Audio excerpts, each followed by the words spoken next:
Okay, so you just bought an amp modeler, Helix, Headrush, a GP200, GX100, whatever it is, right? Now how to use it. How do you get the best possible sound out of it with the gear that you have?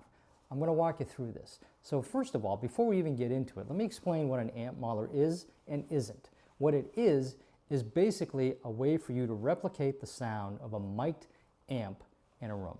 Now, there's a little bit more to that. And before I get into it, let me tell you what it isn't.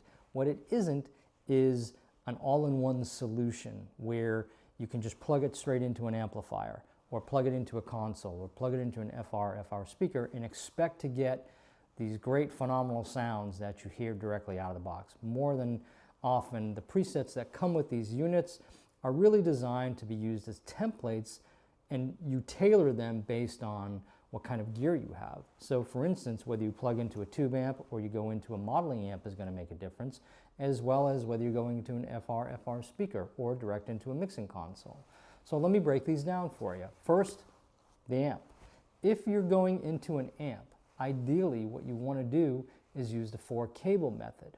Now, generally speaking, using this kind of approach allows you to put all your gain pedals, like your overdrives, and your dynamics pedals, like compressors, in front of the preamp.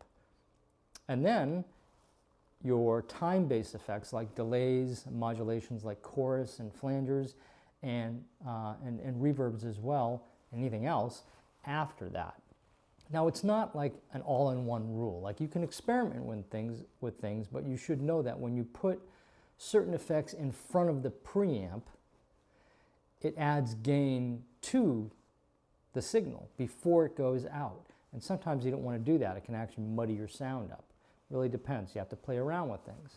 But generally speaking, the rule of thumb is gain, dynamics pedal, overdrives, things like that before the preamp, and time-based and modulation effects, reverbs after it, okay?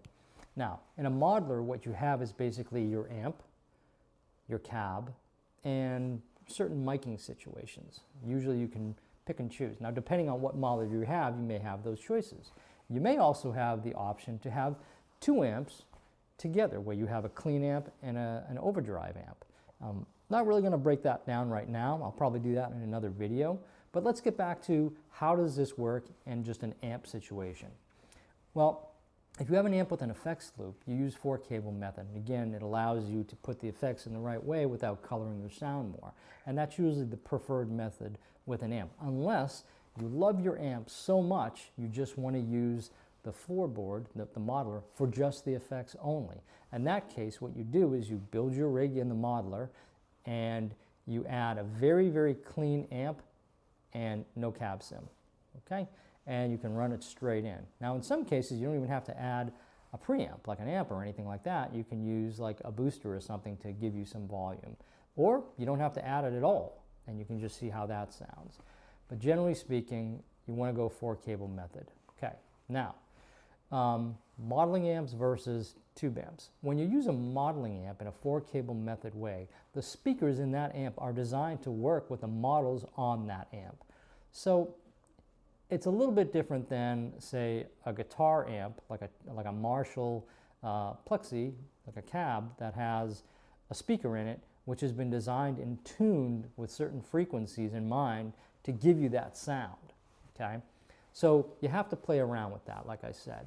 But generally speaking, using 4-cable method into like an amp will sound a lot better than going just straight in, okay? The other options that you have is an FRFR speaker. Now, for those of you who don't know, FRFR stands for full range, flat response. And what that is basically your EQ is like this, okay? You don't have peaks and lows and things like that, whereas in some amplifiers, they're built that way to handle those frequencies, and that's the way they sound to your ear. In an FRFR speaker, the EQ is flat.